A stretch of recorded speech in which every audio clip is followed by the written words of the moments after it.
I'm sorry, sweetheart, Nolan Ellison said quietly, crouching down to eye level with his daughter as the upbeat music swirled around them. Daddy's tux is rented and doesn't come with rhythm. Hattie giggled, her messy curls bouncing as she tugged on his hand. But you promised we'd dance at the Father-Daughter Gala, Nolan stood, letting out a sigh that was half exhausted, half amused. All right, short stuff. Just don't tell anyone if I accidentally step on your toes. The community center's ballroom was dressed up to look fancier than it actually was: white string lights, plastic champagne flutes, and rented tablecloths. But to Hattie, it was a fairy tale, and Nolan would be damned if he didn't make that magic real. Swinging her into the center of the dance floor, he spun her in a clunky circle that had her erupting into delighted squeals. He was painfully aware of his scuffed shoes, his off-the-rack suit, and the way the other dads seemed more polished, more put together. But Hattie didn't care. She looked up at him like he hung the moon. Across the room, leaning against the edge of the bar, Kiera Vaughn watched them with a stillness she rarely allowed herself to have. Her black silk dress clung to her curves, her heels were Louboutins, and her clutch cost more than the car Nolan had parked outside. But none of that mattered compared to the way her eyes stayed fixed on the pair in the center of the room. She didn't know them, had never seen them before. But something about the way his arms wrapped protectively around that little girl, the way he twirled like he was dancing in a palace instead of a gymnasium, tugged at something deep in her chest. "Miss Vaughn," the event organizer asked, stepping up beside her. "Just checking if you wanted to say a few words before the charity auction." Kiera blinked, pulling her gaze away. "No speeches," she said softly. "Just keep the spotlight off me." The woman nodded and moved on. Kiera turned back toward the dance floor. She should have left an hour ago. She'd only come because Vaughn Holdings had sponsored the event, and her assistant said it would be good PR if she made an appearance. She hated these things: fake smiles, boring conversations, and people who only wanted her for her money. But then she saw him. He didn't look at anyone else, didn't try to impress. His entire world was that little girl, and it was the first time in a long time that Kiera saw something real. Nolan dipped Hattie again, this time dramatically. She laughed so loud half the ballroom turned to look. "Daddy," she gasped, breathless. "You're gonna drop me." "Never," he said, his voice quiet but firm. Kiera's smile softened. She didn't know his name, didn't know anything about him other than the fact that his tux didn't fit and his shoes had holes near the sole. But something about him made her stay. Later that night, when the music faded and the raffle was announced, Nolan led Hattie toward the snack table. "Can I have 2 cookies?" she asked, already reaching for 3. "Just one," he said, plucking one from her hand. "We've got groceries to stretch this week, remember?" "Yes," she mumbled, biting into the sugar cookie with a dramatic sigh. Kiera, standing only a few feet away, caught the exchange. Groceries to stretch. She tilted her head, curiosity blooming. Was he struggling? He didn't look like the kind of man who asked for help. But she could spot financial strain a mile away. She'd clawed her way out of it once before. She could see it in the way his eyes scanned prices on the snack table, or the way he tightened his grip on his wallet when Hattie reached for a second juice box. He wasn't cheap. He was surviving. "Excuse me," she said, stepping up beside them before she could second-guess it. "Your daughter's adorable." Nolan turned, blinking at the woman who looked like she stepped off the cover of a fashion magazine. "Oh, thanks," he said, clearly unsure why she was talking to him. "She gets it from her mom." There was a pause, one that hung just long enough. "Your wife couldn't be here tonight," Kiera asked carefully. "She passed," he said simply. 3 years ago." "I'm sorry," she said gently. He nodded. "It's all right. We do okay." Kiera looked down at Hattie, who had chocolate on her nose and was humming to herself. "You more than do okay," she said quietly. Nolan looked at her then. Really looked at her, and for a second something passed between them. A flicker of recognition, of understanding, like 2 people from completely different worlds had found something in common. "You here with anyone?" he asked, surprising himself. Kiera smiled. "No, just came to make a donation, ended up staying for the company." He hesitated, then held out his hand. "Nolan Ellison." "Kiera," she said, slipping her hand into his. "Kiera Vaughn." He didn't flinch, didn't blink. Didn't seem to recognize the name at all, and that was refreshing.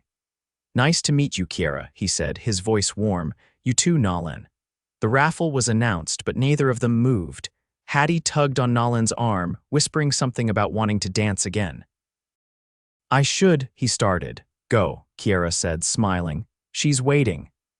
He took Hattie's hand and returned to the dance floor, but this time his eyes kept flicking back toward Kiera, and she didn't stop watching him. She didn't leave early like she planned.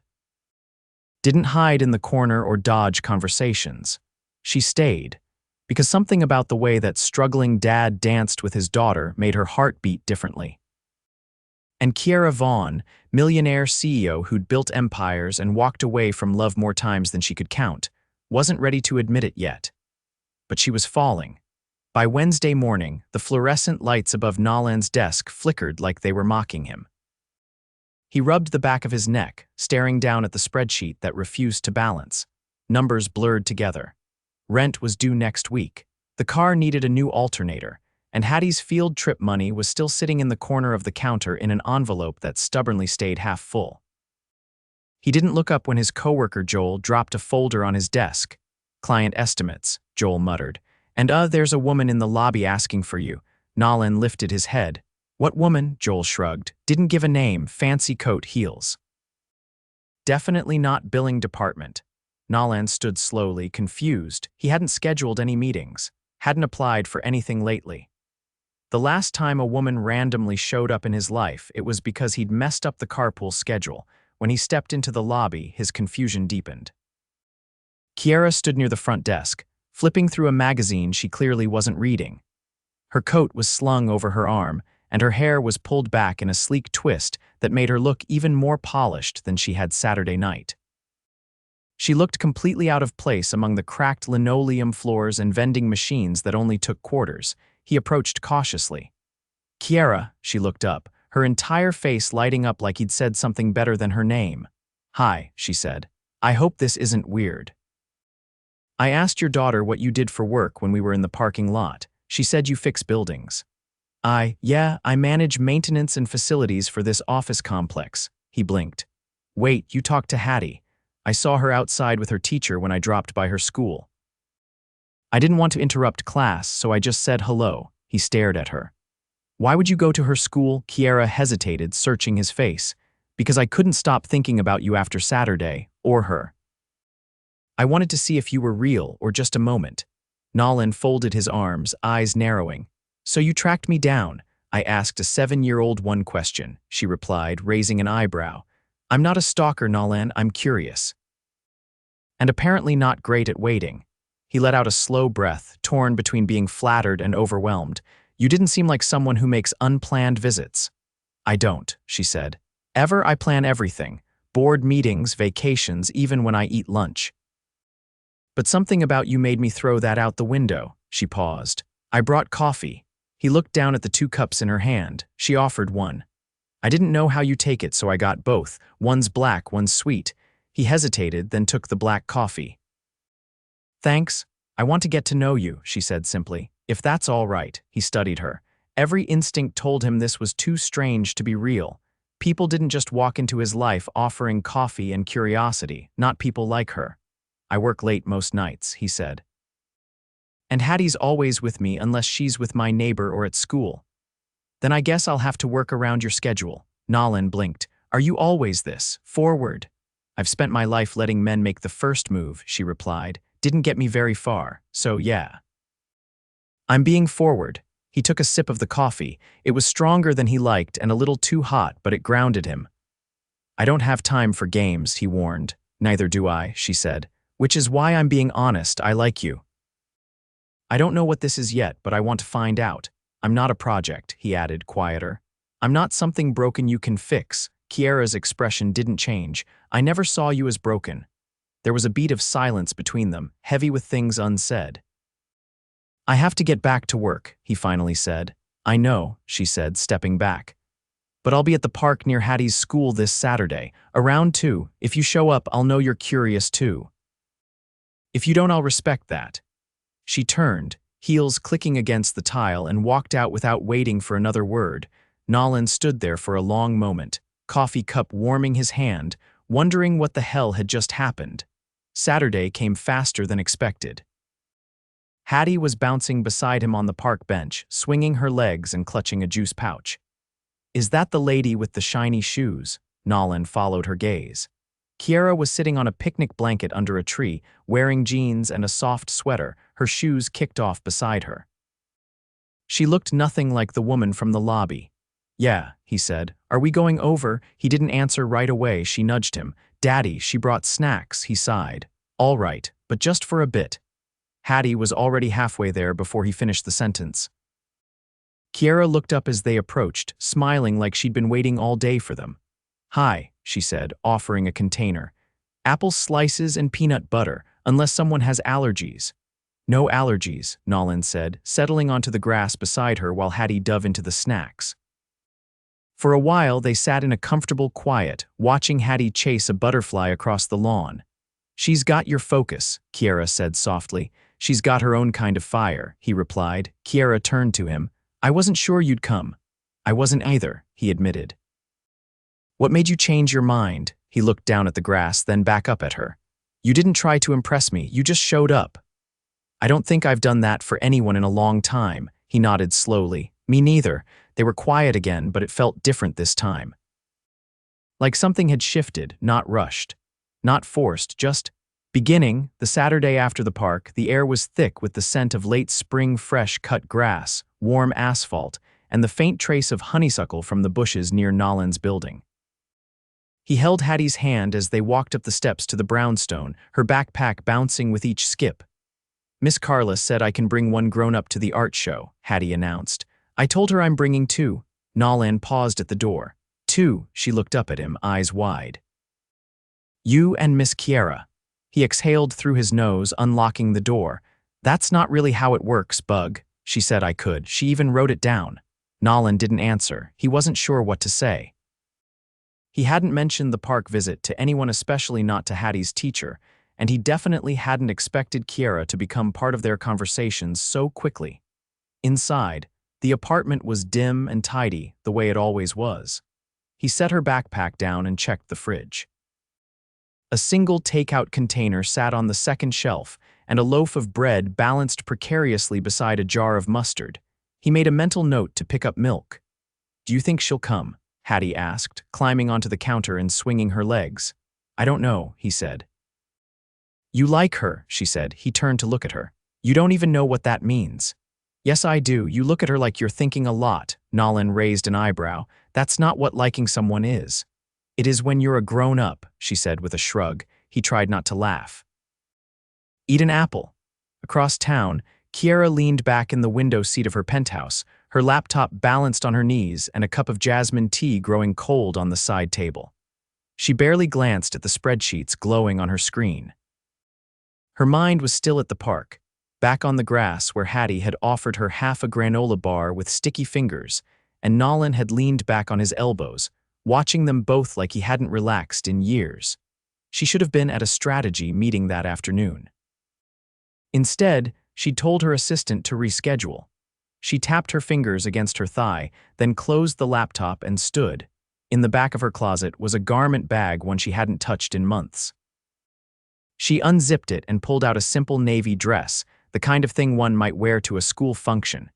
She held it against herself in the mirror, then turned slightly too formal. Too casual. Why did she care? She dropped it onto the bed and pulled out her phone. No messages, no missed calls. Just the silence that always followed when she stepped away from her world.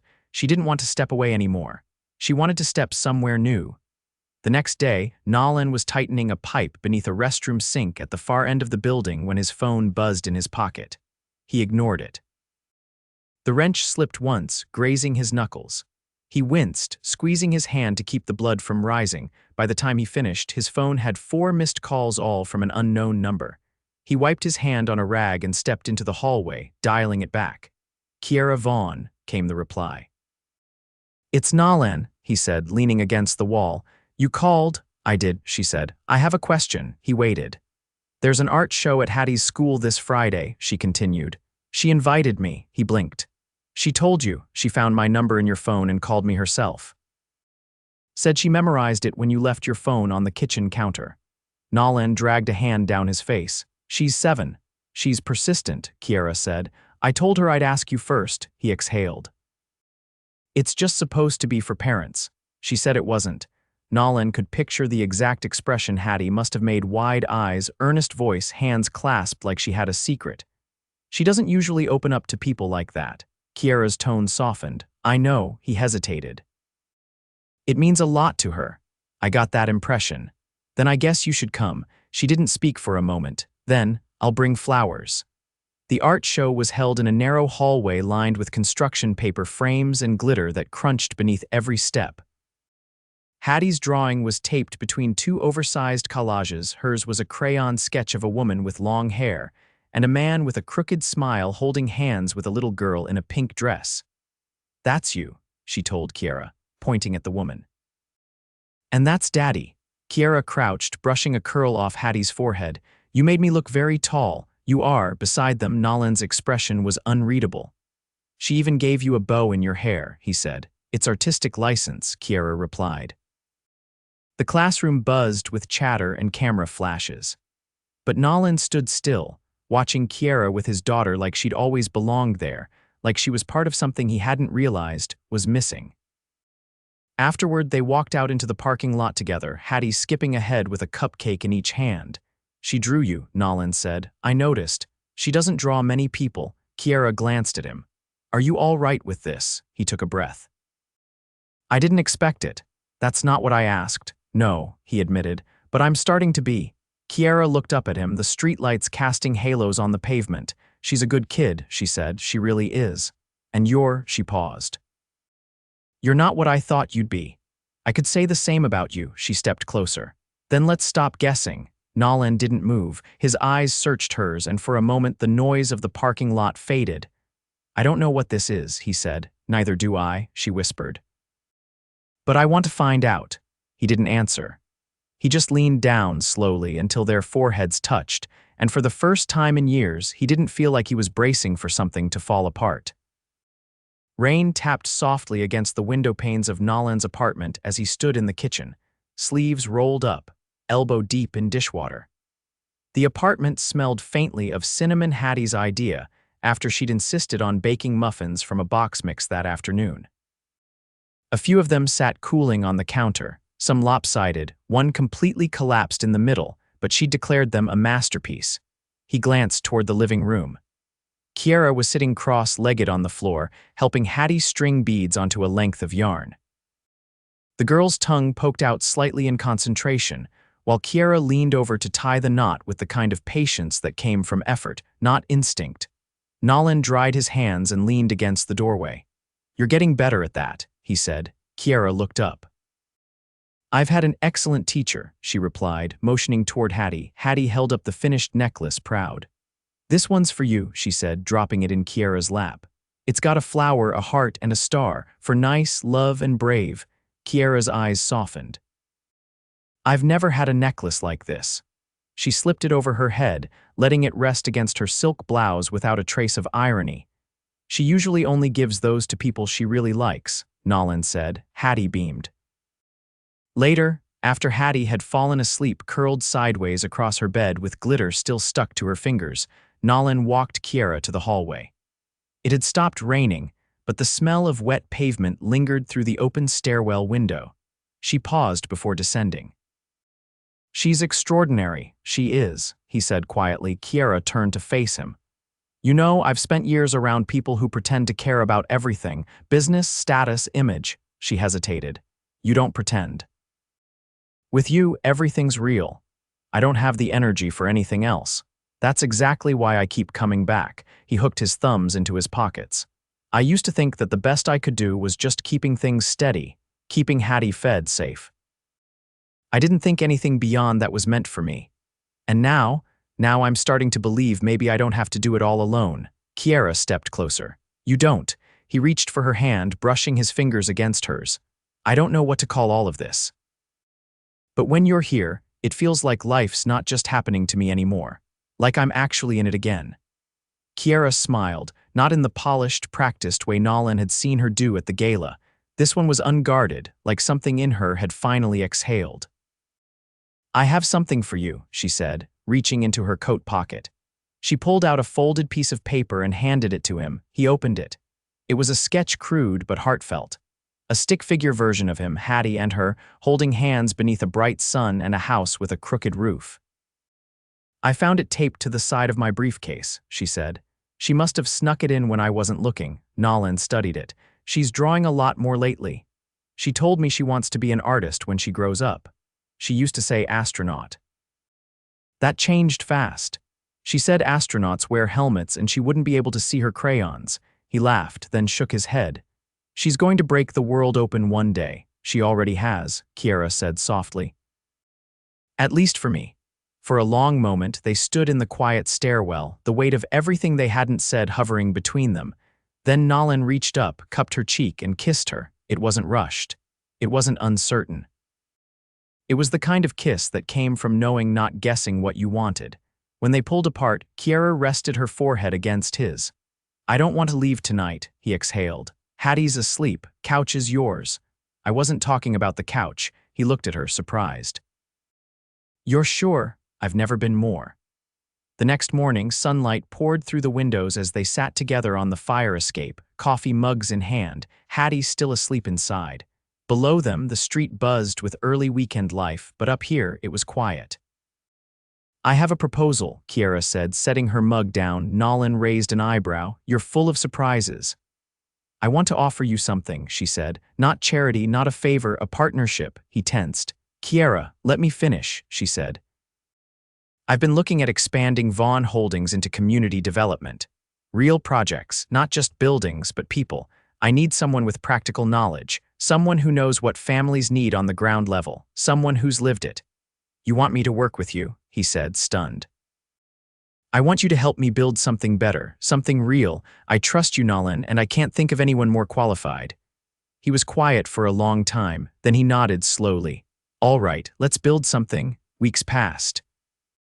The project moved from sketches to blueprints, from conversations to action. Nolan found himself in meetings with architects, community leaders, and contractors, all of them listening when he spoke. Kiera stood beside him in every room, not leading him, not shielding him, but standing beside him. Hattie's drawings now included buildings with gardens, kids playing in courtyards, and a woman in heels standing next to a man with messy hair and rolled-up sleeves. And Nolan's apartment, once a quiet place of routine survival, now pulsed with something new. Laughter, mess, music, and a future. The gala came around again, almost a year to the day from the first one. This time, Nolan wore a custom tuxedo, one tailored to fit him perfectly. Kiera was in a deep violet gown, her hair pinned up with tiny gold stars. Hattie wore a dress with pockets and insisted on carrying a glittery handbag for important things. As they stepped onto the ballroom floor, Nolan looked around. Last year, he danced with his daughter and felt like the poorest man in the room. Tonight, he held Kiera's hand in one, Hattie's in the other, and felt like the richest man alive. And when the music started, he didn't hesitate. He danced. The soft clatter of forks against porcelain was the only sound in the rooftop restaurant as waiters slid between candlelit tables, their steps silent over the marble floor. A string quartet played low in the corner, and the skyline shimmered behind glass walls that revealed the full sweep of the city below. Nolan reached across the table, brushing his thumb over Kiera's knuckles as she stared out toward the horizon. I didn't think places like this were real, he said. They usually aren't, she murmured. Not like this, not without someone you want to share it with. He studied her. Her expression had changed over the past few months, less guarded, more present. She no longer looked like a woman waiting for something to go wrong. He lifted his wine glass. To things we never expected. She clinked hers lightly against his, and didn't know we needed. After dinner, they stepped onto the terrace.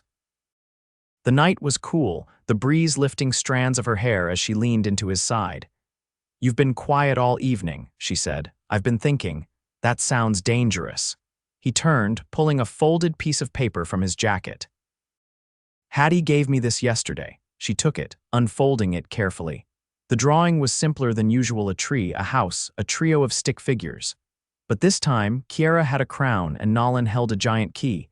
She said I was the queen because I helped take care of the castle, Kiera said softly. What's the key for? She told me it's for unlocking everything. I think she meant us. Kiera looked down, her eyes tracing the crayon lines. She sees more than most adults. She's had to. He reached into his pocket again, this time pulling out a small velvet box. Her eyes widened as he opened it, revealing a delicate ring set with a single diamond and 2 tiny sapphires on either side. I don't want to wait, he said. Not because I'm rushing, because I'm sure. You walked into our lives and started building something we didn't know was missing. You didn't just love me, you saw me, all of me. Kiera blinked quickly, her throat tightening. I want to give Hattie a home that doesn't feel temporary anymore, he continued. And I want to give you something permanent too, something real. Will you marry me? She stared at him, stunned silent. Then, without a word, she nodded, tears slipping down her cheeks as she wrapped her arms around his neck. Yes, she whispered against his skin. Yes, I will. 1 month later, they stood beneath a canopy of white wisteria in a garden tucked behind the city museum. The ceremony was small, just close friends, a few colleagues, and a row of folding chairs filled with children from Hattie's class, all buzzing with excitement. Kiera's dress was simple, elegant, and utterly perfect. Hattie wore a matching flower crown and clutched a bouquet nearly as big as her head. Nolan stood at the altar, his suit pressed, tie slightly crooked just enough to still be him. As Kiera walked down the aisle, Hattie stepped beside her, holding her hand as they moved together. Nolan didn't look at the guests, he only watched them. The vows were short. Honest. Nolan promised to stand beside her, not in front or behind. Kiera promised to never build walls between them. Hattie handed them the rings. And when Kiera's fingers slid into Nolan's, and the officiant pronounced them husband and wife, the applause felt like a chorus of new beginnings. The reception was held in the same garden, strung with lanterns that swayed gently in the breeze. There was no ballroom, no red carpet, just laughter, music, and the clink of glasses beneath the stars. Kiera sat on a bench, her heels kicked off beside her, watching Hattie teach Nolan to waltz in the grass. The girl counted steps aloud, spinning in circles until she collapsed in a fit of giggles. Nolan scooped her up, tossing her over his shoulder to more peals of laughter. Kiera's mother approached, a glass of champagne in hand. He's good with her, she said. He's everything with her, Kiera replied. Her mother sat beside her. You look happy. I am. There was a pause. I wasn't sure when you started this, her mother admitted. You've always kept people at a distance. I thought you liked it that way. I did, Kiera said, until I met someone who didn't ask to be let in. He just showed up and didn't leave. Her mother smiled. That's how the best ones do it. Later that night, after the guests had gone and the lanterns had dimmed, Nolan carried Hattie upstairs to her room in the brownstone. She was already half asleep, her crown tilted sideways, her hands sticky from cake frosting. He tucked her in, brushing a curl from her cheek, then turned to find Kiera standing in the doorway, barefoot, her dress trailing behind her on the wood floor. She insisted on keeping the crown, he said. She earned it. They stepped into their bedroom, the door closing behind them. Kiera sat on the edge of the bed, reaching for his hand. So, she said, we're officially married. Feels like we already were. Now it's legal. He leaned down, kissing her shoulder. I still can't believe you said yes. I said yes because I knew, she whispered. From the moment you danced with your daughter like the world didn't matter, I knew. He wrapped his arms around her, pulling her close. The next morning, the sound of laughter echoed through the kitchen as Hattie tried to flip pancakes and failed spectacularly, batter streaking across the counter. Kiera stood beside her, guiding her hands while Nolan poured coffee and pretended not to notice the mess. Outside, the city hummed to life. Inside, their home was filled with warmth, chaos, and something neither of them had dared to hope for, love that showed up unexpectedly and stayed. Forever.